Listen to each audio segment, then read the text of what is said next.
Hello friends, welcome to Kavita's Classroom. Welcome to the 10th sample paper of the series, and here we go for Indian economic development part. Let's proceed. I hope you're doing well. Keep doing well for the good marks. Question number 18, here we go. Identify which of the following is not a feature of physical capital. Tangibility is the feature, tradability is the feature, and immovability. Movability is the feature. Not a feature is immovability. So my answer is only 3, but nowhere it is given only 3. This gives you a simple indication that at times we do have some wrong questions drafted. Don't lose your heart. Just give a note that immobility should be the answer, right? And if there is some mistake, that would be given weightage. Okay, here the answer is immovability. Question number 19th is prime beneficiary of minimum support price MSP fixed by the government is, so we all know it's for farmers. Identify the incorrect feature associated with the formal sector of employment in any economy. So we are looking for the wrong feature, right? Job security is there, social security is there. Irregular payments, that's a negative thing. This is what is the answer going to be. Fixed working hours are there for the formal sector. So answer is C.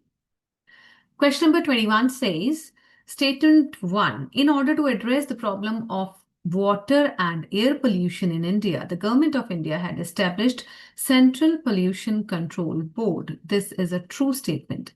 Deforestation leads to the permanent destruction of indigenous forests. That also is true. So answer becomes both the statements are true. Next question says, modernization is an important economic planning objective that focuses on. If you remember, when we talk about goals of economic planning, we talk about GEMS, that is growth, equity, modernization, and self-sufficiency. So modernization here talks about adoption of innovative technology, yes. Bringing positive change in social outlook, yes. Equal distribution of income and wealth is not a part of this modernization, and abolition of intermediary is also not there. So the answer becomes first and second. So here the answer is D. Recently, India hosted and chaired the summit of Dash, one of the regional and economic groupings. So few years back, G20 was held in our country. Under Dash unemployment, the marginal productivity of a worker is equal to 0. And we all know this is disguised unemployment, wherein people look like working, but their marginal productivity is 0. Meaning thereby is when some people are withdrawn from the production process, there is no negative impact on the total production. Dash is one of the demographic indicator in which Pakistan is ahead of India and China. So this is fertility ratio, fertility rate, and that's why the rate of growth of population in Pakistan is higher.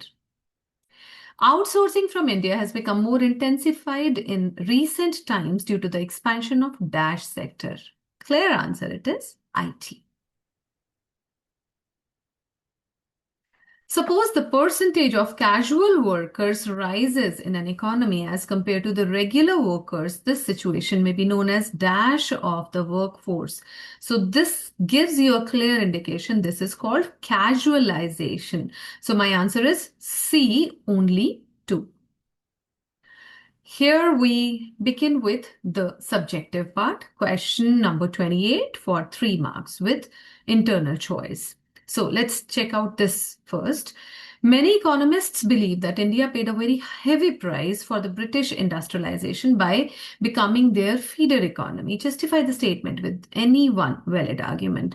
We all know, and it's very much clearly given in Unit 1, Chapter 1 of Indian Economic Development, that India became the feeder economy of Britishers.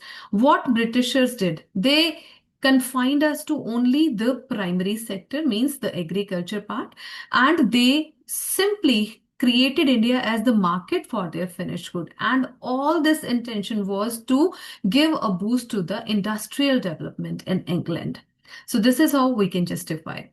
Critically appraise the infrastructural development in India during the British rule. Whenever we have the word critically, it means it's a clear indication that we have to talk about positive as well as negative aspects, right? So when we say critical appraisal, so we'll say there is no denial that during the British period, the infrastructure grew in terms of roadways, railways, communication, and telegraph, right? Because they wanted to have a better infrastructure for the export and import to be done with England, right? At the same time, for their administration, for the control on, snubbing any revolution or war situations. So they needed to have the communication. So for all this, infrastructure was developed by them. But the negative aspect of this is that it was meant not for the betterment and development of India, it was for their selfish motive of development of their own country, for the industrial development, industrial revolution of UK. Okay. Then you have some economists argue that post 1991 economic reforms, globalization played a major role in poor performance of the industrial sector. Present your arguments to justify the given statement. So we'll say that this given statement is justified because the globalization majorly impacted and played a good role for the developed countries. India was developing countries. So it gave a major setback to the indigenous producers. They could not compete with the better quality and cheap prices of the goods imported from outside. Hence, it was a setback for the small industrial sector. Okay. Then question number 38 says compare and analyze the following information related to the distribution of employment in India. Here we are given the picture which gives a contrast of male and female workers in primary, secondary, and tertiary sector. So we can say that as seen clearly that major contributor of employment is the agriculture for both male and female, wherein females are working more in the agricultural sector. Why is it so?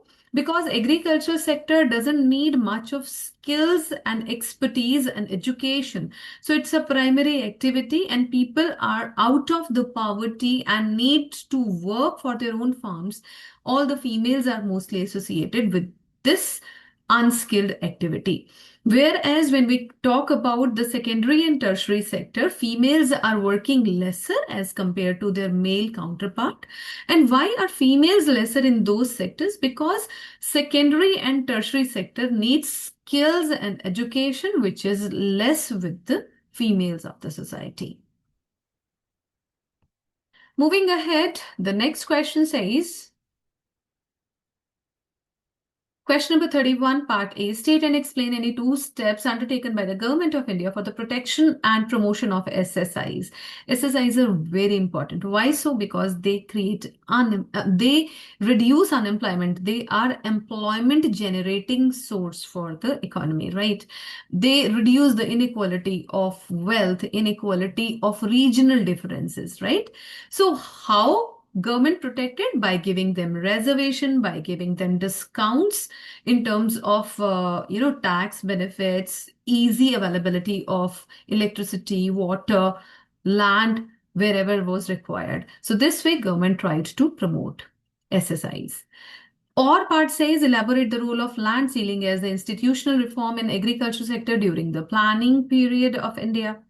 So yes, land sealing was done as an institutional reform post-independence, right? What does it mean? It means setting the maximum limit of land holding for any farmer, right? It was done uh, to reduce the concentration of land with the big landlords, right? But yes, for everything there are always the loopholes. People tried to use those loopholes and it still prevailed. They entered or registered their land holdings in the names of their relatives and friends, and hence this was not really successful in India. Okay. Then we talk about question number 32, argue in favor of the need for different forms of government intervention in education and health sector. We all know that education and health are the basic contributors for human capital formation. Right. So for healthy human beings, skilled and expert human being, we need to have education and health sector contributed to its fullest. And government needs these intervention because these have long-term benefits. We have innovation, we have creativity generated by them, the productivity enhances, more production per unit happens, right? Better utilization of resources, the physical resource, the manpower also happens whenever education and health sector is developed of any country. So you can talk about all these keywords in your explanation. Question number 33, A part. We have internal choice here. Either we have to go for this or we have to go for this. So let's explain all one by one. Explain any two similar development strategies followed by India and Pakistan in post-1947 era. There were a number of things which were common for India and Pakistan. We can begin with, 5-year planning was there. Then we have Green Revolution. We had import substitution policy taken up by both of the countries. We had the mixed economic system. So you can write any two out of these. State and explain any two reasons for the slow economic growth in Pakistan. So you can talk about the vulnerability of agriculture, the volatile performance of agriculture. Then you can talk about the excessive dependence on the foreign remittances, lack of exports, etc. Then you can also talk about the unstable political structure of Pakistan. So any of these can be put up there. The B part or part says, China used the tool of special economic zones for its economic development very effectively. Justify the given statement with valid examples. Special economic zones were promoted by China. How and why? They very strategically promoted these special economic zones. They started developing all these on their coastal areas to simply cut on the travel time and other efforts, right, of landlocked areas inside interior areas, right? And this also gave a boost to the FDI received by the country. So this was very strategically planned. Mention and discuss any two indicators of human development where China has performed well. China has performed well in terms of control of mortality rates. You can talk about the mother mortality. You can talk about um, infant mortality, child mortality, right? So all these were taken care of very comfortably by China as compared to India and Pakistan. And as usual, the last question here is the case-based. And it's talking about the efforts done in the organic production in Indian economy. And here we talk about what government schemes are there, right? Land testing, and then wide use of urea. What happened before the organic farming format, right? So let's proceed for the questions. First question says define organic farming. That farming which gives the, which uses the organic matter as the inputs and doesn't use the chemical fertilizers, etc., which is pro-sustainable development, which does not pollute our environment. State any two benefits of organic farming. We know that yes, sustainable development is there, pollution is controlled, the nutritious food is obtained, right? The taste of food is good. Okay, these things can be there. And then explain the steps taken by the government to promote organic products. And yeah, it was clearly mentioned here.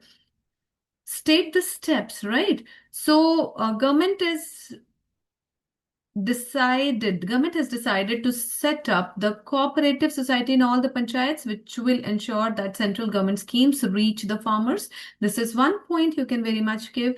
You can give that the arrangement of testing of land and selection of natural form of products will be set up. So in the coming 5 years. So these 2 points can be given for part 3.